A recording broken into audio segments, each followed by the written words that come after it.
கடவுளர்கள் TV நேயர்கள் அனைவருக்கும் அநேக நமஸ்காரங்கள். சக்தி ஜோதிட குழுவின் சார்பாக குரு பெயர்ச்சி பலன்கள் பார்ப்பதற்காக அடியேன் சக்தி சுவாமி ஆகிய நானும் டாக்டர் ஹரிஹர சர்மா ஐயா அவர்களும் ஆஸ்ட்ரோ KS ஐயங்கார் அவர்களும் வந்திருக்கின்றோம். இந்த குரு பெயர்ச்சியானது 11/5/2025 முதல் 26/5/2026 வரை உள்ளது. இப்போ இந்த குரு பெயர்ச்சி பலன்களை கலந்துரையாடலாக நாங்கள் 3 பேருமா பேசுகிறோம். அப்போ இந்த கலந்துரையாடல்லையும் என்னென்னு கேட்டிங்கன்னா, குரு இப்போது ரிஷபத்திலேருந்து மிதுனத்துக்கு போகிறாரு. அப்போ அந்த மிதுனத்தில் இருக்கிறதுனால ஒவ்வொரு ராசிக்காரர்களுக்கும் என்ன பலன்கள் செய்வார், அந்த ராசிக்காரர்களுக்கு குரு பார்க்கக்கூடிய இடங்களுக்கு பார்வையினுடைய பலன்கள் என்னென்ன அப்படிங்கிறத பற்றியும் இப்போ விரிவாக 11/5/2025 26/5/2026 வரலும் சற்றேறக்குறைய குரு பகவான் 360 நாள் இடம் மாறுறாரு. அவர் என்ன ராசிக்கிலேருந்து என்ன ராசிக்கு இடம் மாறுறாரு அப்படின்னாக்க, மிருகசிருஷம் 2ஆம் பாதத்திலேருந்து மிருகசிருஷம் 3ஆம் பாதத்துக்கு மாறுறாரு. அடுத்தது அன்றைய தினத்தில் நம்ம எல்லாமே பலன் பார்க்குறது எல்லாமே கோல்சார பலன்கள் தான் பார்க்குறோம். இந்த வருஷ பலன்கள் பார்க்கும்போது கோல்சார பலன்கள் பார்க்குறோம்.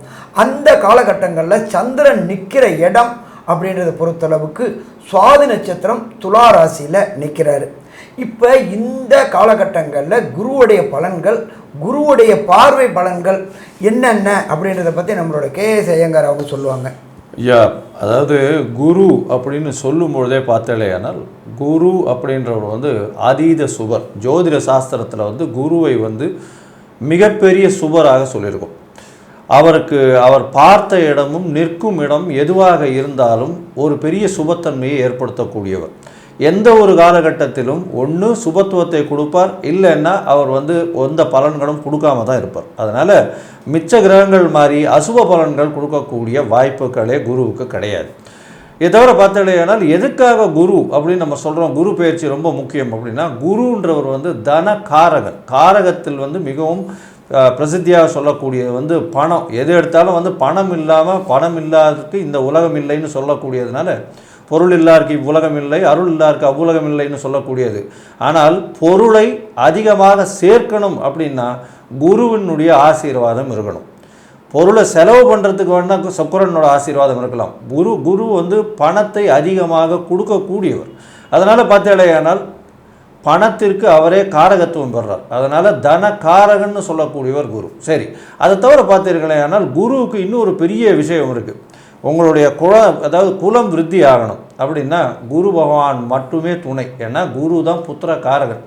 ஒரு குலம் விருத்தி ஆகிறதுக்கும் உங்களுடைய வீட்டினுடைய செல்வங்கள் விருத்தி ஆகிறதுக்கும் எல்லா விஷயங்களுக்கும் குரு ரொம்ப முக்கியமானவன்றதுனால தான் குரு பெயர்ச்சியும் சரி, உங்களுடைய ஜாதகத்தில் குருவினுடைய தன்மையும் எந்த அளவுக்கு முக்கியமானது அப்படின்றத புரிஞ்சுப்பீங்க. இப்போ குரு மாறினாக்க இரவோட இரவாகவே பலன் கிடைக்குமா, இல்லை எப்படி கிடைக்கும்? அருமையான கேள்வி கேட்டிருக்கீங்க. அதாவது இப்போ குரு மாறுதலை பார்த்தீர்களேயானால் உங்களுக்கு மாற்றங்கள்ன்றது பார்த்தீங்கன்னா ஒரு மாதத்துக்கு முன்னாடியிலேருந்தே மெதுவாக உங்களுக்கு பலனை கொடுக்க ஆரம்பிச்சிருவார். அதை தவிர 11/5 அன்னைக்கு அவர் மாறுறார் அப்படின்னும் போது பார்த்தீங்கன்னா அன்னையிலிருந்தே உங்களுக்கு எல்லா விதமான சௌபாகியங்களும் சேர்ந்தே தீரும். ஏன்னா குரு பார்க்க கோடி நன்மை, குரு இருக்கும் வீட்டை பெரிய ஏற்றத்துக்கு கொண்டு போகிறார். இதில் என்ன பெரிய விஷயம் அப்படின்னா, குரு பகவான் எந்த ஒரு லக்னத்துக்கும், அவர் லக்னத்தில் பார்த்தாலும் சரி, அவர் லக்னத்தில் தனியாக இருந்தாலும் சரி, குரு இருக்கக்கூடிய லக்னத்தில் இருந்தாலும் சரி, 2 விஷயங்களும் பார்த்தீங்களேனால் ரொம்ப பெரிய ஏற்றத்தை கொடுத்துடுறது. இதன் மூலியமாக பார்த்தீங்கன்னா குரு அப்படின்னு சொல்லும் பொழுதே அந்த நேர்மைத்தன்மை, அதாவது டிசிப்ளின்டு ஒர்க்கிங்கு, இது எல்லாமே குருத்துவம் வாய்ந்த தொழில்னு சொல்லக்கூடியது. அதனால் அர்ச்சகராக இருக்கிறது, இந்த எஜுகேஷன் அதாவது படிப்பு சம்பந்தமாக ஆசிரியர்கள், ப்ரொஃபஸர்கள், அது தவிர தங்க விற்பனை, இந்த மாதிரியான விஷயங்களுக்கெல்லாம் பார்த்தீங்களேனால் குரு மிகவும் முக்கியமான ஒருத்தர். குரு சொல்லி கொடுக்கறது, சொல்லிவிப்பதும் சொல்லி கொடுப்பதும், இது 2மே அவருடைய தொழிலாக போகிறது. அதுதான் குருத்துவ தொழில்னு சொல்லக்கூடியது. சரி, இப்போ குரு பார்வைன்னு சொல்லிட்டே இருக்கோம் இல்லையா, அந்த குரு பார்வையை பற்றி கொஞ்சம் சொல்லுங்க ஐயா. குருவனுடைய பார்வை அப்படின்னு சொல்லக்கூடியது என்னென்னு கேட்டிங்கன்னா, அவர் இருக்கக்கூடிய இடத்துல இருந்து 5ஆம் இடத்தை பார்க்குறார். அஞ்சாம் இடத்தை பார்க்கிறார், 7ஆம் இடத்தை பார்க்கிறார், 9ஆம் இடத்தை பார்க்கிறார். அப்போது 5, 7, 9 அப்படிங்கிறதுல வந்து எல்லா கிரகங்களுக்குமே 7ஆம் பார்வை இருக்கிறது. ஆனால் 5, 9ங்கிற பார்வை வேறு எந்த கிரகத்துக்குமே இல்லாத செயல்பாடு. அப்போது இப்போ என்ன சொல்ல வரீங்கன்னா, இப்போ மிதுன ராசிக்கு போகிறதுனால 5ஆம் இடம்னு சொல்லக்கூடிய துலாம், அதுக்கப்புறம் 7ஆம் இடம்னு சொல்லக்கூடிய தனுசு, அதுக்கப்புறம் கும்பம், இந்த 3 ராசியும் வந்து மிதுனத்திலிருந்து அவர் உட்காந்து பார்க்குறாரு. இதுதான் சொல்ல வரீங்க? ஆமாம். அப்படி பார்க்கறதுனால அவங்கவுங்களுடைய ராசிக்கு பார்க்குற போது அது வெவ்வேறு இடங்களாக வரும். அந்த வெவ்வேறு இடங்களாக வர்றதுனால அந்த வெவ்வேறு இடத்துக்கு உண்டான பலன்களை அவங்களுக்கு வந்து செய்யக்கூடிய வாய்ப்பை கொடுப்பார். ஐயா, இப்போ அந்த பாவங்களை வலுப்படுத்துவாருன்றீங்களா? கண்டிப்பாக பாவத்தை உட்கார்ந்து இருக்கிற இடத்துலேருந்து 5ஆம் பாவத்தை வலுப்படுத்துவார். அவர் உட்கார்ந்து இருக்கிற இடத்துலேருந்து 7ஆம் இடத்தை வலுப்படுத்துவார். அவர் உட்கார்ந்து இருக்கிற இடத்துலேருந்து 9ஆம் இடத்தை வலுப்படுத்துவார். கண்டிப்பாக நம்ம ஒவ்வொரு ராசிக்கும் பார்க்கணுமா ஐயா? எப்படி பார்க்கணும்? ஆமாம், ஒவ்வொரு ராசிக்கும் பார்க்கணும். அந்த ஒவ்வொரு ராசிக்காரங்களுக்கும் அது அவருடைய 5ஆம் பார்வை எத்தனாம் இடமா வருதுன்னு பார்த்தோம்னா தான் அந்த இடத்துக்கு உண்டான பலன்களை வந்து அவர் அதிகமாக செய்வார். அவர் நின்ன இடத்தை வலுப்படுத்துவாரா, பார்க்குற இடத்தை வலுப்படுத்துவாரா? ரெண்டையுமே. பார்த்த இடத்துக்கு பலன் அதிகம், ஆனால் நின்ன இடத்துக்கு பலன் குறைவுன்னு சொல்ல முடியாது. அது வந்து அவரோட தனித்த அந்தணனா இல்லாமல் அவர் வந்து வேறு யாரோடையாவது சேரும்போது அதிகமான நற்பலனையும் செய்யக்கூடியவராக மாறிடுவார். ஐயா, அருமையாக சொன்னீங்க ஐயா. அதாவது இருக்கிற இடத்தையும் வந்து அதீதமாக சுபப்படுத்துவார், பார்க்கக்கூடிய இடத்தையும் நல்லபடியாக பண்ணுவார். இதில் அதில் வந்து என்னன்னு கேட்டிங்கன்னா, தனித்த அந்தணனாக இருக்கிறத விட அவரோட இன்னொரு கிரகம் சேரும்போது அவருடைய பலம் கூடுதலாகுது. சரி சரி. அதில் இன்னொரு விஷயம் பார்த்தீங்கன்னா, இப்போ ஒரு இது இப்போ 5ஆவது பார்வைன்னு சொல்கிறோம். இந்த 5ஆவது பார்வையில் என்னையா வருது, என்னென்ன, அதாவது 5ஆம் இடம்னு சொல்லக்கூடியதில் வந்து என்னென்ன விஷயங்கள் வருது? நம்மளுடைய ஜோதிட சாஸ்திரத்தில் சொல்லி இருக்கிறது 5ஆம் இடம்ன்றது பூர்வ புண்ணிய புத்திரஸ்தானம் அப்படிம்போம். எப்பொழுதுமே நமக்கு ஒரு நற்பலன்கள் கிடைக்கணும் அப்படின்னா நாம் பேங்கில் போட்டோம்னா நம்ம குழந்தைங்க அனுபவிக்கும். அதே போல் நம்மளுடைய மூதாதையர்கள் நமக்கு ஏதாவது நல்லது செஞ்சுருந்தாங்கன்னா அவங்க என்ன நல்லது செஞ்சுருக்கிறாங்க அப்படின்றத காமிக்கிறது பூர்வ புண்ணிய புத்திரஸ்தானம். அதை தவிர பார்த்தோம்னாக்க குலதெய்வ ஸ்தானம்னு சொல்லலாம். ஒருத்தருக்கு குலதெய்வம் என்ன அறிகிறது ஜோதிட சாஸ்திரத்தில் அப்படின்னா அவங்களுடைய 5ஆம் பாவம் எப்படி இருக்குது, 5ஆம் பாவாதிபதி எப்படி இருக்காரு, 5ஆம் பாவாதிபதி என்ன நட்சத்திரம் வாங்கி இருக்கிறாரு, இதை வச்சும் குலதெய்வம் கண்டுபிடிக்கலாம். ஒரு சில பேருக்கு குலதெய்வம் போகிறதுக்கு தடங்கல்கள் வரும். அந்த தடங்கல்கள் குரு பார்க்கும்போது விலகும். அதாவது ஜனன குரு இல்லை, கோல்சார குரு பார்க்கும்பொழுது விலகக்கூடிய தன்மைகளும் உண்டு. அப்போ இந்த 5ஆம் இடம்ன்றது பூர்வ புண்ணிய புத்திரஸ்தானம். ரொம்ப நாளாக கல்யாணமாகி திருமணமாகி புத்திர பாக்கியம் இல்லாதவங்களுக்கு புத்திர பாக்கியம் கிடைக்கக்கூடிய வாய்ப்புகள் உண்டு. அவரே புத்திர காரனாக போயிட்டார். ஐயா, எனக்கு ஒரு சின்ன டவுட்டியா, ஒரு சில ஜாதகத்தில் 5ஆம் இடத்துல தனித்து விடப்பட்ட கேது இருப்பார். அவங்க நாம் என்ன சொல்லுவோம்னாக்கா புத்திர பாக்கியம் கிடைக்காது அப்படின்னு சொல்லுவோம். ஆனால் கோச்சார குரு பார்த்தா கிடைக்க வாய்ப்பு உண்டா? அதை பற்றி கொஞ்சம் சொல்ல முடியுமா ஐயா? நல்லா சொல்லலாம். அதாவது ஜனனகால ஜாதகத்தில் 5ஆம் இடத்துல கேது இருந்து ஜனனகால ஜாதகத்திலேயே குரு வந்து அந்த கேதுவை பார்த்துட்டாலே கண்டிப்பாக குழந்தை கிடச்சிரும். அதே மாதிரி தான் இந்த கோச்சார குருவும் அந்த கேதுவை 5ஆம் இடத்துல இருக்கிற கேதுவை பார்த்துட்டா அந்த காலகட்டங்களில் அவங்களுடைய முயற்சிகள் இதுக்காக இருக்குமே. ஆனால் கண்டிப்பாக அந்த காலகட்டத்தில் குழந்தை கிடைக்காதுன்னு சொன்னாலும் குழந்தை கிடைக்கிறதுக்கு வாய்ப்புண்டு. நான் நிறைய பேருக்கு பார்த்துருக்குறேன். வாஸ்தவம் தான். இப்போ நம்ம எல்லாம் குழந்தைக்கு போயிட்டோம். இப்போது கல்யாணத்துக்கு குரு பார்வை முக்கியம்னு சொல்கிறாங்களே, அதை பற்றி உங்கள் கருத்து என்ன? கண்டிப்பாக ஐயா. அதாவது அதை வந்து என்ன சொல்லுவாங்கன்னு கேட்டிங்கன்னா குரு பலம்னு சொல்லுவோம். அப்போ இந்த குரு பலம்ங்கிறது என்னன்னு கேட்டிங்கன்னா அவங்கவுங்களுடைய ராசிக்கு இந்த குரு 2ஆம் இடத்தையோ 5ஆம் இடம் 7ஆம் இடம் 9ஆம் இடம் 11ஆம் இடங்களை பார்க்கிற போது குரு பலம்னு சொல்லுவாங்க.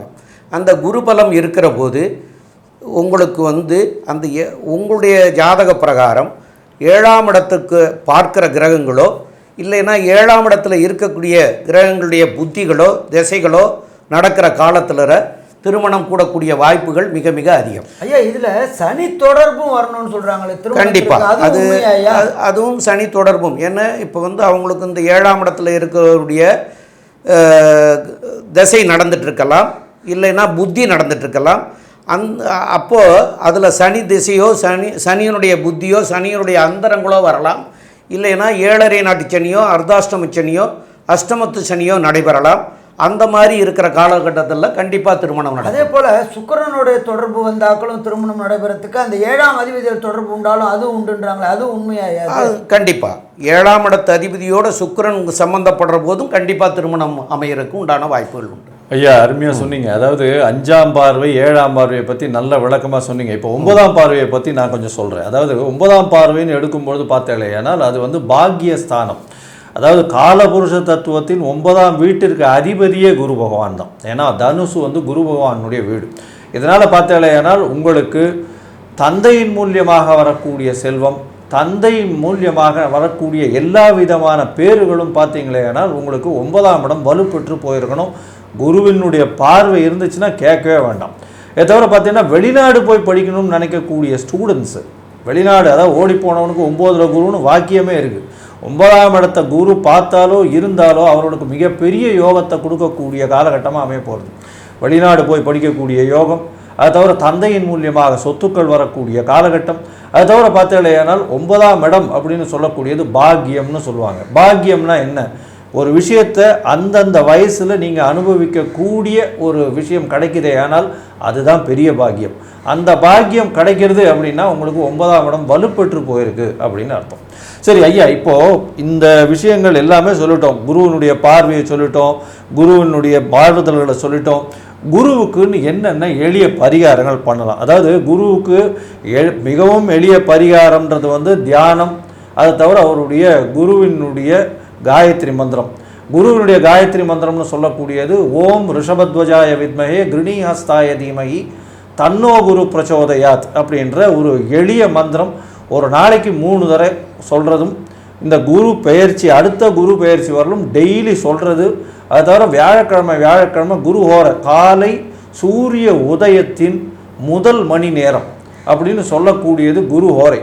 அந்த குரு ஹோரையில் நீங்கள் இதை சொன்னீங்களே, ஏன்னால் தூங்கி எழுந்திரிச்சு உங்களுடைய காலை கடனை முடிச்சுட்டு கண்டிப்பாக குளிச்சுட்டு நீங்கள் சொல்லுவீங்கன்னா உங்களுக்கு குருவினால் வரக்கூடிய பிரச்சனை எதுவாக இருந்தாலும், குருவால் வரக்கூடிய பிரச்சனை என்ன இருக்கும்? ஏற்கனவே சொன்னோம், தனக்காரகன்னு சொன்னதுனால பைசாவுக்கு பிரச்சனையை கொடுப்பாரு. உங்களுக்கு பிரச்சனையாக இருந்ததுன்னா, இல்லைன்னா கடனை அதிகமாக வாங்க வைப்பார், இல்லை கடன் மூலியமாக பிரச்சனை வரும். புத்திரக்காரகன் குழந்தைகள் மூலியமாக பிரச்சனை வரும். இல்லைன்னா குழந்தை பிறக்கிறதுக்கு பார்த்துட்டு இருக்கவாளுக்கு அந்த இதுக்கு மெடிக்கல் ட்ரீட்மெண்ட் போகிறவாளுக்கு அவளுக்கு கொஞ்சம் பிரச்சனை வரக்கூடிய வாய்ப்பு. ஸோ இதை தவிர, இந்த காயத்ரி மந்திரம் தவிர வேறு என்னென்ன எளிய நம்மளுடைய இந்து சமயத்தில் அவங்கவுங்க பிறப்புக்கு அடிப்படையில் ஒவ்வொரு குருமார்கள் இருப்பாங்க, சமய குருமார்கள் இருப்பாங்க. அப்போ அந்த சமய குருமார்களை இந்த குரு பயிற்சிக்கு அப்புறம் கண்டு தொழுதுட்டு வர்றது ரொம்ப சிறப்பாக இருக்குமா? சிறப்பாக இருக்கும். சரி, இதை தவிர மடாதிபதிகள், அதே போல் சமய குருமார்கள், இதை தவிர படிக்கிற குழந்தைகளுக்கு பொறுத்தளவுக்கு புஸ்தகம் வாங்கி கொடுக்கறது, அதே போல் சுவாமிக்கு பொறுத்தளவுக்கு மாலைகள், அதுவும் வெள்ளை தொடர்புடையது, மஞ்சள் தொடர்புடைய மாலைகள், அதே போல் குரு காயத்ரி நீங்கள் சொன்னீங்க, குரு காயத்ரி சொல்லலாம். குரு பகவானை வணங்குறது, குருவுடைய அதிதேவதையான தட்சிணாமூர்த்திக்கு வாரம் வியாழக்கிழமை வியாழன் ஹோரையில் ஒரு 54 எண்ணிக்கை இல்லாட்டி 108 எண்ணிக்கை உள்ள வெள்ளை மூக்கு கடலை மாலை, அதாவது வெள்ளை கொண்டக்கடலை மாலை போடலாம். அதே போல் மாதத்துக்கு ஒரு ட்ரிப்பு வெள்ளை கொண்டக்கடலை சுண்டலை பண்ணி சுவாமிக்கு நைவேத்தியம் பண்ணிவிட்டு அதை பக்தர்கள் விநியோகிக்கும் போது வாய் வாழ்த்தாட்டாலும் வயிறு வாழ்த்தும் அப்படிங்கிற மாதிரி அந்த எளிமையான பரிகாரங்கள் செய்யும்பொழுது கண்டிப்பாக இந்த குருவுடைய தாக்கம் கூடும். குருவுடைய ஆதிக்கம் வந்துருச்சு, நம்மளுடைய மத குருமார்களுடைய அருளாசி கிடைச்சிடுச்சு அப்படின்னாலே தொடர் முன்னேற்றம் இருக்குமா? தொடர் முன்னேற்றம் இருக்கும். ஐயா, இவங்க 9ஆம் பாவம் சொன்னாங்க. இந்த 9ஆம் பாவம் வந்து உயர்கல்விக்குன்னு சொல்லலாமா ஐயா? கண்டிப்பாக உயர்கல்விக்கும் சொல்லலாம். 9ஆம் இடத்தை குரு பார்க்குற போது உயர்கல்விகள் வந்து அவங்களால நல்லா படிக்க முடியும். அதே நேரத்தில் அவங்களுடைய ஜாதகத்திலையும் அவங்களுடைய தசாநாதன், புத்திநாதன், அந்தரநாதன் இதெல்லாம் வந்து சரியாக இருக்கும் பட்சத்தில் இந்த 9 குரு பார்க்குற போது அந்நிய தேசமே போய் ஐயா படிக்க முடியும்னு சொன்னாங்க. ஏன்னு கேட்டால் அவரே வந்து காரகத்துவத்தில் 12க்கும் உடையவர். அதனால் வந்து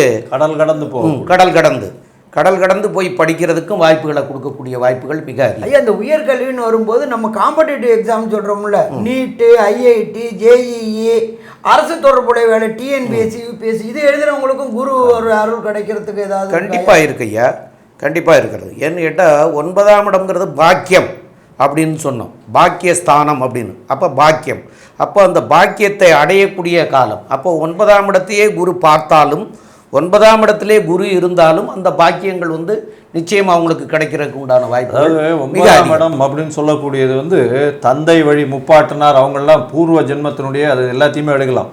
அப்படி இருக்கும்போது பார்த்தீங்கன்னா 9ஆம் இடம் வலுப்பெற்று போச்சுன்னா அவர்கள் மூதாதையர்களுடைய ஆசீர்வாதங்கள் ரொம்ப அதிகமாக இருக்கும். எந்த ஒரு விஷயத்திலையும் தடைகள் இல்லாமல் இருக்கும். சரி ஐயா, இப்போ நம்ம வந்து குரு பெயர்ச்சியினுடைய முதல் கட்டம் பார்த்துட்டோம். இப்போ ஒரு ராசியாக நம்ம வந்து குரு பெயர்ச்சி மேஷம் முதல் மீனம் வரை எப்படி இருக்க போகுது அப்படின்றத வந்து இப்போ ஒன்றா பார்க்கலாம். கணவன் மனைவி பிரச்சனை தீர, பிரிந்தவர்கள் ஒன்று சேர, தகாத உறவில் இருந்து விடுபட, செய்வினையை செய்தவருக்கே திருப்பிவிட, எதிரிகள் உதிரிகளாக, வழக்கில் வெற்றி காண, வியாபாரத்தில் முன்னேற்றம் அடைய, பணம் பொன் பொருள் சேர 11 நாளில் உங்களது அனைத்து பிரச்சனைகளும் கேரள முறையில் பிரசன்னம் பார்த்து சரி செய்யப்படும். உடனே தொடர்பு கொள்ளுங்கள் ஜெயா டிவி புகழ் மேல்மருவத்தூர் ஞானகுரு அவர்களை. அன்பார்ந்த ரிஷபராசி என்பர்களே, உங்களுக்கு இந்த குரு பெயர்ச்சி எப்படி இருக்குன்னு பார்க்கலாமா? இந்த காலகட்டங்களில் கடந்த காலகட்டங்களில் ஜென்ம குருவாக இருந்தார். நம்ம ஜோதிட சாஸ்திரத்தில் என்ன சொல்லுவோம்? ஜென்ம குரு வனத்திலே. வனத்திலேன்னா என்ன? ராமன் வனத்துக்கு போனது அது அந்த காலகட்டங்கள். இப்போ இருக்கிற இடத்த விட்டு பதவி உயர்வு எல்லாம் கிடச்சிருச்சு. போய் செட்டில் டவுன் ஆகுவீங்களா அப்படின்றதான் இந்த குரு பெயர்ச்சி. அப்போ ராசிக்கு 2ஆம் இடத்துல குரு வரார். யாரோட வீட்டில் வராரு? புதனோட வீட்டில் வராரு. புதன் கல்விக்காரகன், ஞானக்காரகன், அதாவது படிப்புக்கு அதிபதி. அப்போ இந்த காலகட்டங்களில் ரிஷபராசி என்பவர்களுக்கு பொறுத்தளவுக்கு 2ஆம் இடத்துல குரு வந்ததுனால கடந்த காலகட்டங்களில் திருமணத்தில் தடையும் தாமதமும் ஏற்பட்டுக்கிட்டே இருந்துச்சு. அப்போ அந்த திருமணத்துக்கு உண்டான தடையும் தாமதமும் விலகக்கூடிய காலகட்டமாக கண்டிப்பாக விலகக்கூடிய காலகட்டங்கள். அது என்ன சாமி, 10ல் சனி பகவான் இருக்காரு, ராகு வேற இருக்காரு, 10ல் ஒரு பாவியாவது இருக்கணும். இப்போ 2 பாவகிரகங்கள் அங்கே சேர்ந்து இருக்கிறாரு. அப்போ உத்தியோகத்தில் இடமாற்றியாச்சு. இடமாற்றின இடத்துல செட்டில் டவுன் ஆயாச்சா? செட்டில் டவுன் ஆயாச்சு. குரு நின்ற இடத்த முன்னேற்றுவார். குரு நின்ற இடத்த பலப்படுத்துவார். நின்ற இடத்த பலப்படுத்துவார். உங்கள் ராசிக்கு 2ஆம் இடத்த பலப்படுத்துவார். நீங்கள் கொடுத்த வாக்குகளை காப்பாற்றக்கூடிய காலகட்டங்கள். வாக்குஸ்தானம் அப்படின்றது வாக்குஸ்தானத்திலே தனித்து நிற்கிற அந்தணன், அதுவும் குரு. நீங்கள் நல்ல காரியம் செஞ்சீங்க, நல்லது செஞ்சீங்க அப்படின்னா உடனடியாக கைமேல் படம் கிடக்கக்கூடிய காலகட்டங்கள். அடுத்தது தனம். தனத்துக்கு அதிபதியே குரு. அவரே தனஸ்தானத்துக்கு வந்துட்டாரு. அப்போ தனத்துக்கு அப்படியே பைப்பை திறந்தால் எண்ணெய் கொட்டுற மாதிரி பணம் கொட்டக்கூடிய காலகட்டங்கள் இந்த காலகட்டங்கள். அப்போ ஆரம்பமே அமக்கலமாக இருக்கு. அப்போ பாக்கியெல்லாம் எப்படி இருக்கு பார்ப்போமா? அவர் வந்து பார்க்குறாருல, விசேஷ பார்வை, 3ஆம் பார்வை, 7ஆம் பார்வை, 5ஆம் பார்வை, 9ஆம் பார்வை, அந்த நின்ற இடத்தை வலுப்படுத்திட்டாரு. அப்போ 5ஆம் இடத்தை எப்படி வலுப்படுத்துவார்? 7ஆம் இடத்தை எப்படி வலுப்படுத்துவார்? 9ஆம் இடத்தை வலுப்படுத்துவார்னு சொல்றீங்களா? ஐயா, அருமையாக சொன்னீங்க. அதாவது குரு பார்க்க கோடி நன்மைன்னு சொல்கிறது ஜோதிட சாஸ்திரம். அதில் பார்த்தாலேனால் உங்களுடைய ராசிக்கு 2ஆம் இடத்துலையே வந்து உட்காந்துருக்கார். அது அருமையாக சொன்னீங்க. அதாவது பண வரவிற்கு பஞ்சம் இருக்காது. ஒரே வார்த்தையில் சொன்னீங்க. எண்ணெயை கொட்டுற மாதிரி பிசுறு இல்லாமல் கொட்டிகிட்டே இருக்கும் அப்படி சொன்னீங்க. இதில் என்ன இன்னொரு விஷயத்தை நான் சொல்ல விரும்புகிறேன்னா, குரு வந்து அவருடைய 7ஆம் பார்வையில் உங்களுடைய 8ஆம் இடத்தை பார்க்குறார். அதனால் வெளிநாடு, வெளியூர், வெளி மாநிலம், அந்நிய செலாவணி உங்கள் கையில் வரக்கூடிய வாய்ப்புகள் நிச்சயமாக உண்டு. ஏன்னா 8ஆம் இடம்னு சொல்லக்கூடியது திடீர் ஜாக்பாட் அடிக்கிறது, மறைந்த இடத்துல இருந்து பொருள் வர்றது, இது எல்லாத்தையும் குறிக்கக்கூடிய இடம். அதை குருவே பார்க்குறார். அதுவும் தன்னுடைய வீடே. ரிஷபராசிக்காரர்கள் அதுவும் பார்த்தீங்கன்னா இந்த ஐடி கலைத்துறையில் இருக்கிறவங்க, இன்ஃபர்மேஷன் டெக்னாலஜியில் இருக்கிறவங்க, கலைத்துறை, அது தவிர இண்டஸ்ட்ரி வச்சுருக்கிறவங்க, பால் சம்பந்தப்பட்ட தொழில், இந்த மாதிரியான விஷயங்கள் வச்சுருக்கிறவங்களுக்கெல்லாம் பார்த்திங்கன்னா திடீர் ராஜயோகம் வரும். தடான்னு வந்து பணம் எங்கேருந்து வருதுன்னே தெரியாத அளவுக்கு பணம் கொட்டக்கூடிய வாய்ப்புகள் நிச்சயமாக உண்டு. ஏன்னா குருவினுடைய பார்வை சப்தம பார்வை உங்களுடைய ராசிக்கு 8ஆம் இடத்துல போய் விழுது. பெரிய விசேஷம். அதனால ஜோதிஷ சாஸ்திரத்தில் நம்ம 8ஆம் இடம்ன்றது மறைவு ஸ்தானம் அப்படின்றோம், மறைஞ்சு வாழ்ற ஸ்தானம் அப்படின்றோம். அந்த இடத்துல குரு பார்க்கறதுனால எப்படி? ஆனால் தனகாரகன் தனஸ்தானத்தில் போய் உட்காந்துட்டு 8ஆம் இடத்தை பார்க்கறதுனால மறைந்த இடத்துலேருந்து அதீதமான பொருட்கள் வரும். அதாவது நீங்கள் நினச்சே பார்த்துருக்க மாட்டீங்க. திடீர்னு ஃபாரின் இன்வெஸ்ட்மெண்ட்டுக்குன்னு வெயிட் பண்ணியிருப்பீங்க. ஃபாரின் இன்வெஸ்ட்மெண்ட்டு உங்களுக்கு வந்துடும். ஒரு சின்ன பிஸ்னஸாக இருக்கணும்னு நீங்கள் நினச்சி ஆரம்பிப்பீங்க. அது பெரிய அளவுக்கு பிரபல்யமாகக்கூடிய வாய்ப்பும் பெரிய அளவுக்கு முதலீடுகளும் உங்களுக்கு வரும். வெளிநாட்டில் பிஸ்னஸ் பண்ணால் இது நல்லா இருக்கும். அது ரொம்ப நல்லபடியாக வரும். ஸ்டார்ட் அப் பிஸ்னஸ், கம்யூனிகேஷன் சைடில், ஏரோநாட்டிக் சைடில், இதிலெல்லாம் பண்ணுறவங்களுக்கு பெரிய ஏற்றம் கிடைக்கக்கூடிய காலகட்டமாக இருக்கும். அதோட இந்த ஃபிலிம் ப்ரொடக்ஷனில் இருக்கிறவங்க, சின்னத்திரை, பெரிய திரை, சின்னத்திரை நட்சத்திரங்கள், அதாவது இந்த ஹீரோயின்ஸ் அவங்களுக்கெல்லாம் பார்த்தீங்கன்னா புதுசாக அக்ரிமெண்ட் சைன் ஆகும். இந்த காலகட்டத்தில் பார்த்தீங்கன்னா புது அக்ரிமெண்ட் சைன் ஆகும். 10ஆம் இடத்தையும் பார்க்குறாருல ஐயா. ஆமாம், அதனால் வந்து பேச்சில் பார்த்தீங்கன்னா நல்ல நளினம் இருக்கும். ஏன்னா 2ஆம் இடம்னு குடும்பம், வாக்கு, தனஸ்தானத்திலேயே போய் குரு உட்கார்றதுனால பேச்சில் நல்ல நளினம் இருக்கும். அதை தவிர உங்களுடைய பேச்சில் மூலியமாக உங்களுக்கு அதீதமான பணம் வரும், லாபம் கிடைக்கும். ஏன்னா 11ஆம் அதிபதியே உங்களுடைய ராசிக்கு 2ஆம் இடத்துல உட்கார்றாரு. அதனால் வந்து பணம் வந்து பார்த்திங்கன்னா எல்லா இடத்துலேருந்தும் வரும், நினைக்க முடியாத லாபங்கள் வரும். தொழில் எல்லாம் உங்களுடைய ராசிக்கு 5ஆம் இடத்தையும் 5ஆம் பார்வையில் 6ஆம் இடத்தையும் பார்க்குறார் குரு. இந்த 6ஆம் பார்வையில் பார்க்குறதுனால புதுசாக வேலை கிடைக்கும். உங்களுக்கு புதுசாக ஒரு வேலை, இவ்வளோ நாளாக வேலைக்கு பிரச்சனை இருந்தவங்களுக்கெல்லாம் புதிய வேலை கிடைக்கும். இடம் விட்டு இடம் மாறி போகக்கூடிய பாக்கியம் வரும். அதை தவிர வேலையில் வந்து ப்ரமோஷன் கிடைக்கக்கூடிய வாய்ப்பு, ப்ரமோஷன் மூலியமாக அதிக பொருளாதாரம் வரக்கூடிய வாய்ப்பு, பண வரவிற்கு பஞ்சமில்லாத இருக்கக்கூடிய வாய்ப்புகள் நிஜமாக உண்டு. அதோட பார்த்தீங்கன்னா காம்படிட்டிவ் எக்ஸாம்ஸு, அந்த எக்ஸாம்ஸ் எல்லாம் நல்லபடியாக பண்ணக்கூடிய காலகட்டம். இதற்கு மேலே வந்து புதுசாக வந்து கடன் வாங்குவீங்க. என்ன சார் இப்படி சொல்லிட்டு கடன் வாங்குவீங்கன்னு சொல்கிறீங்கன்னா, கடன் வந்து உங்களுடைய வியாபாரத்தை இன்னும் அதிகமாக பெருக்கிறதுக்கு இவ்வளோ நாளாக கடன் கேட்டுகிட்டே இருப்பீங்க, அதில் தடை இருந்துக்கிட்டே இருக்கும். இப்போ வந்து 6ஆம் இடத்தை குரு பார்க்குறாரு. இந்த 6ஆம் இடத்தை குரு பார்க்கறதுனால புதிய கடன், அதுவும் சுப கடன் உருவாகக்கூடிய வாய்ப்புகள் நிச்சயமாக உண்டு. ஐயா, நாட்டில் சட்டம் ஒழுங்குக்கு குருவும் சனியும் பார்க்கறதுனால சட்டம் ஒழுங்கு தொடர்பாக ஏதாவது முன்னேற்றம்? அதாவது பார்த்தீங்கன்னா நாட்டினுடைய பொருளாதாரம் சீரடையும், நல்ல ஒரு ஏற்றம் இருக்கும், சட்டங்கள் கடுமையாக்கப்படும், சட்ட ஒழுங்கு ரொம்பவும் நல்லா இருக்கும். பணம், அதாவது ஃபினான்ஷியல் இது டிசிப்ளின்னு சொல்லக்கூடிய பண வருமானங்கள், பணம் செலவழிப்பு, இது எல்லாமே சரியாக வகுக்கப்படும். இதெல்லாம் வந்து ரொம்ப நல்லபடியாக இருக்கக்கூடிய காலகட்டம். இதில் இன்னொரு விஷயம் பார்த்தீங்களா, ஏன்னால் 9ஆம் இடத்துல, அதாவது 9ஆம் பார்வையாக குரு உங்களுடைய ராசிக்கு 10ஆம் இடத்தை பார்க்குறார். அதில் வந்து சனியும் ராகுவும் 2 பேரும் இருக்காங்க. குரு சண்டாள யோகம்னு சொல்லக்கூடியது, குரு சனியும் ராகுவையும் பார்க்கறதுனால. ஆனால் சனியும் ராகுவும் அதீத சுகமாகிடுறாங்க. 10ஆம் இடம் வந்து ரொம்ப ஏற்றமாக போகிறது. இப்போ இந்த 10ஆம் இடம் வந்து எப்படி இருக்கும்னு நினைக்கிறீங்க ஐயா? 10ஆம் இடத்துல வந்து குரு பார்வைப்பட்டு சனியும் ராகுவும் இருக்கு, இந்த இண்டஸ்ட்ரி வச்சிருக்கிறவங்க அந்த மாதிரி ஆட்களுக்கெல்லாம் வந்து எப்படி இருக்கும்னு நினைக்கிறீங்க ஐயா? முதல்ல 6ஆம் இடத்தை வந்து பார்க்கிறார். அப்போது உத்தியோகத்துக்கும் 10ஆம் இடத்துக்கும், உத்தியோகத்துக்கு தொழிலுக்கும் சம்பந்தம் வருது. அப்போ 6ஆம் இடத்தையும் பார்த்துடுறாரு.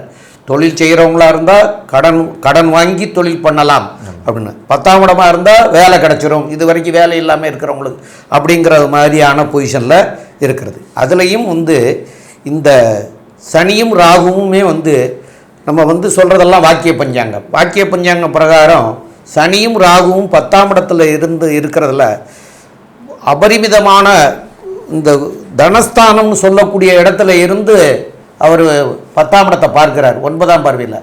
அந்த மாதிரி வரும்போது இந்த தொழில்கள்லாம் வந்து விருத்தி அடையக்கூடிய வாய்ப்புகள், கடன் வாங்கியாவது விருத்தி அடையக்கூடிய, மேன்மை அடையக்கூடிய வாய்ப்பு. 8ஆம் இடத்தையும் பார்க்கறதுனால திடீர்னு பணம் எங்கிருந்து வந்துச்சுன்னே தெரியாமல் வரக்கூடிய வாய்ப்புகள் வந்து மிக மிக அதிகம். அப்போ இந்த மாதிரி இருக்கிறதுனால எல்லா துறைகள்லையுமே இந்த ரிஷபராசிக்காரர்கள் வந்து ஏற்றம் பெறக்கூடிய காலமாக அமையக்கூடிய, பொற்காலமாக அமையக்கூடிய காலமாக இருக்கிறது. ஐயா, இப்போ இருக்கும் பொழுது இந்த ரிஷபராசிக்காரர்களுக்கு இவ்வளவு நல்ல இதுவாக இருந்தாலும் என்னென்ன பிரச்சனைகள் இந்த குரு மாற்றத்தில் வருதுன்னு சொல்லுங்க ஐயா. சுக்கிரனோட வீட்டிலேருந்து புதனோட வீட்டுக்கு குரு மாறுறாரு. சரி, அவர் பார்க்கறது 6ஆம் இடத்தை பார்க்குறாரு. 6ஆம் இடம்ன்றது இவங்களுடைய குருவுடைய 5ஆம் பார்வையாக பார்க்குறாரு. அப்போ வேலையில் சின்ன சின்ன போராட்டங்கள் வரக்கூடிய வாய்ப்புகள் உண்டு. என்ன சாமி 5ஆம் பார்வை பார்க்குறாரு, பார்த்த இடம் நல்லா ஆகும்னு சொல்கிறீங்க, கூடவே ப்ராப்ளம் வருன்றீங்களே. அவர் நேர் எதிரியான சுக்கிரன் வீட்டை பார்க்குறாரு. அதனால் உத்தியோகத்தில் சில சர்க்கிள்கள் நம்ம போவோம், கிடைச்சிரும்னு நினச்சிட்டு போகிறது கிடைக்காதுன்னு நினச்சிட்டு போகிறது கிடைக்கக்கூடிய வாய்ப்புகள் உண்டு. அதே போல் சின்னத்திரை பெரிய திரை கலைஞர்களுக்கு பொறுத்தளவுக்கு சுக்கிரனுடைய தொடர்பு வரும், வாய்ப்பு வரும். ஃபஸ்ட்டு வாய்ப்பு மறுக்கப்பட்டுட்டு அதுக்கு அடுத்தது பிரம்மாண்டமான வாய்ப்பு வரக்கூடிய வாய்ப்புகள் உண்டு. ஏன்னா குருவும் சுக்கிரனும் இருந்தாலும் அவர் தேவகுரு, இவர் அசுரகுரு. அதனால் இந்த காலகட்டங்களும் உண்டு. அதை தவிர பிரகஸ்பதியான குருவுடைய பார்வை 8ஆம் இடத்துல வருது. 8ஆம் இடம் அப்படின்றது ஜோதிட சாஸ்திரத்தில் மறைவு ஸ்தானம். அந்த மறைவு ஸ்தானம் அப்படின்றது வெளியூர் வெளிமாநிலம் வெளிநாடு போகக்கூடிய முயற்சி பண்ணக்கூடியவங்களுக்கு தன செலவு கொஞ்சம் அதிகமாகக்கூடிய வாய்ப்புகள் உண்டு. ஏதாவது பார்த்தீங்கன்னாக்க பிஆர், விசா, சிட்டிசன்ஷிப்பு இதில் வாங்கிறதுல சின்ன சின்ன தடங்கல்கள் வரும். என்ன அப்படின்னு கேட்டிங்கன்னா 8ஆம் இடம் மறைவு ஸ்தானம். அப்போ நம்ம இப்போ நேரடியாக போய் முயற்சி பண்ணி பிஆர் சிட்டிசன் எடுக்கிறதோட ஒரு ஏஜென்ட் மூலிமா போய் அவருக்கு சின்ன சின்ன செலவுகள் வரக்கூடிய வாய்ப்புகள் உண்டு. அதை தவிர பார்த்தோம்னாக்க குருவும் 10ஆம் இடத்தை பார்க்கறதுனால சனி பகவானை பார்க்கறதுனால குரு சண்டால யோகமாக இருக்குது. நீதித்துறையில் சில பிரச்சனைகள் வரக்கூடிய வாய்ப்புகள் உண்டாகும். குருவும் சனியும் பார்க்கறது குரு சண்டால யோகம். அங்கே ராகுவும் இருக்கிறதுனால நீதித்துறையை சேர்ந்தவங்க அபரிமிதமான நம்பிக்கையில் ஒரு சில தீர்ப்புகளை கொடுத்து சில சங்கடங்களையும் சந்திக்கக்கூடிய வாய்ப்புகள் உண்டு. சட்டம் ஒழுங்கு நல்லா இருக்கும், ஆனாலும் நீதித்துறையில் சின்ன சின்ன சறுக்கல்கள் ஏற்படக்கூடிய வாய்ப்புகள் உண்டு. ஐயா, எனக்கு ஒரு சின்ன சந்தேகம் ஐயா. இப்போ இந்த குரு மாறுறதுனால ஒரு சில பேருக்கு நல்ல காரியங்களும் ஒரு சில பேருக்கு அந்த நற்பலன்கள் கிடைக்கக்கூடிய அளவின் தன்மை குறைவாக இருக்கிறதுனாலையும் இவங்க எந்த தெய்வத்தை வழிபடணும், எந்த கோயிலுக்கு போகணும், எந்த கிழமையில் போகணும்? அதாவது பார்த்தசாரதி கோயில் நம்ம சென்னையில் வந்து திருவல்லிக்கணியில் இருக்கிறது. அந்த கோயிலுக்கு போய் அவங்களால முடிஞ்ச இதெல்லாம் பண்ணிட்டு வரலாம். ரெண்டாவது தனகாரகன் குருஸ்தானாதிபதி அப்படின்னு சொல்லக்கூடிய குருஸ்தானத்துக்கு உரியவராக இருக்கிறதுனால அந்த படிக்கிற குழந்தைகளுக்கு உங்களால் முடிஞ்ச பாட புஸ்தகங்கள், நோட்டு புஸ்தகங்கள், எழுதுறதுக்கு உள்ள பேனா, பென்சில் சம்மந்தப்பட்டது இதையெல்லாம் வாங்கி கொடுத்தீங்கன்னா தர்மமாக, அதாவது ஏழை குழந்தைகளுக்கு தர்மமாக பண்ணினீங்கன்னா கண்டிப்பாக இந்த உங்களுக்கு என்ன திசை நடந்தாலும் கோச்சார ரீதியில் தசாநாதன், புத்திநாதன் அதெல்லாம் சரியில்லைன்னா கூட இந்த குருவை போய் நீங்கள் வணங்கிட்டு வந்தீங்கன்னா கண்டிப்பாக பார்த்தசாரதி கோயில் போய் வணங்கிட்டு வந்தீங்கன்னா கண்டிப்பாக அதில் இருந்து உங்களுக்கு ஏற்றம் கிடைக்கக்கூடிய வாய்ப்பாக கிடைக்கும். ஐயா, அவருக்கு திருமஞ்சனம் பண்ணணும்னு சொல்கிறாங்களே, அதுவும் பண்ணலாமா ஐயா? நல்லா பண்ணலாம். குரு மாறின பிறகு குரு மாறினதுக்கப்புறம் அதாவது குருவுக்கு போய் பண்ணுங்க. பார்த்தசாரதிக்கு போய் அங்கே வந்து குரு மஞ்சனம்ங்கிறத திருமஞ்சனம்ங்கிறது எல்லா இடத்துலையும் நடக்கும். அந்த திருமஞ்சனம் பண்ணலாம் ஐயா. அந்த திருமஞ்சனம் பண்ணது அபிஷேக தீர்த்தங்களை வாங்கி சாப்பிட்டதுனால வந்து அவங்களுக்கு வந்து வரக்கூடிய தீமைகள்லாம் விலகி நன்மையாக மாறக்கூடிய வாய்ப்புகள் மிக அதிகம். ஐயா, இதில் கவனிச்சிங்கன்னா பார்த்தசாரதி பெருமாள் ஏன் சொல்கிறோம் அப்படின்னா, பகவத்கீதை அர்ஜுனனுக்கு கொடுக்கப்பட்ட அவரே குருவாக இருந்து கொடுத்ததுனால அதுதான் வந்து மிகப்பெரிய விஷயமாக எடுத்துக்கொள்ளப்படுறது. அதனால் வந்து அவர் போர்க்களத்திலேயே வந்து உங்களுக்கு வந்து ஒரு குரு ஆசீர்வாதத்தை கொடுக்க வேண்டிய கட்டாயத்தில் எல்லா விதமான விஷயங்களும் கொடுத்ததுனால எல்லாரும் வந்து அவர் குருவுக்கு உண்டான பிரீத்திகள் எல்லாமே அவருக்கும் பண்ணலாம் அப்படின்ற அளவுக்கு சொல்கிறாங்க. அதனால் பார்த்தசாரதி கோயிலுக்கு போயிட்டு வர்றதன் மூலியமாக நிச்சயமாக குருவுக்கு உண்டான எந்த ஒரு தோஷமோ எந்த ஒரு கஷ்டங்களாக உங்களுக்கு வந்ததே ஆனால் குருவின் மூலியமாக நிச்சயமாக அதெல்லாம் அகலக்கூடிய வாய்ப்புகள் ரொம்பவும் அதிகம். சரி, இப்போ பார்த்தலையானால் இந்த ரிஷபராசிக்காரர்களுக்கு மொத்தமாக இப்போ வந்து எப்படி இருக்குது அப்படின்றத பார்ப்போம். மொத்தம் பார்த்தீங்களா, ரிஷபராசிக்காரர்களுக்கு பண வருமானத்திற்கு பஞ்சமில்லை. எண்ணெய் கொட்டுற மாதிரி எந்த ஒரு பிசுறும் இல்லாத கொட்டக்கூடிய அளவுக்கு பணம் வரும். திடீர் ஜாக்பாட் அடிக்கக்கூடிய காலம். மறைந்திருந்த இடத்திலிருந்து பொருட்கள் அதிகமாக வரக்கூடிய காலம். வெளிநாடு வெளியூர் சம்பந்தமாக வெளி மாநிலங்கள் போயிட்டு வரக்கூடிய வாய்ப்புகள் கிடைக்கும். ஐடி ப்ரொஃபஷனில் இருக்கிறவங்களுக்கெல்லாம் வந்து ஆன்ஷோர் ப்ராஜெக்ட் அப்படின்லாம் சொல்கிறாங்க இல்லையா, அதனால் வெளிநாடு போய் அந்த ப்ராஜெக்ட் பண்ணிட்டு வரக்கூடிய ஷார்ட் ட்ரிப் 1 year 2 yearsன்ற ஷார்ட் ட்ரிப் பண்ணிட்டு வரக்கூடிய வாய்ப்புகள் மிகவும் அதிகம். அது தவிர கலைத்துறையில் இருக்கிறவங்களுக்கு புதுசாக வந்து இது சைன் ஆகக்கூடிய வாய்ப்புகள் நிச்சயமாக இருக்கும். இது தவிர பார்த்தீங்களேனால் இந்த இண்டஸ்ட்ரி வச்சு நடத்துகிறவங்க, அதாவது இந்த துணி கார்மெண்ட் இண்டஸ்ட்ரி, அது தவிர இந்த பால் பதனிடும் இண்டஸ்ட்ரி இதெல்லாம் வச்சு நடத்துகிறவங்களுக்கு பெரிய ஏற்றம் கிடைக்கக்கூடிய காலகட்டமாக அமைய போகிறது.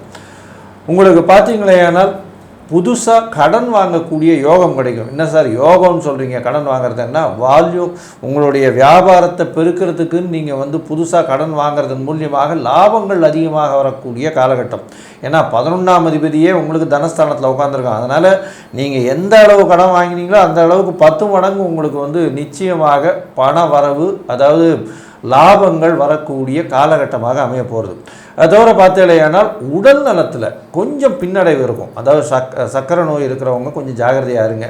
அது தவிர இந்த வயிறு சம்பந்தப்பட்ட உபாதைகள், அது தவிர கொலஸ்ட்ரால், இந்த மாதிரியான உபாதைகள் இருக்கிறவங்க ஜாகிரதையாக இருக்கிறது ரொம்பவும் நல்லது. ஏன்னா குருவுக்கு காரகத்துவம்னு சொல்லக்கூடியது.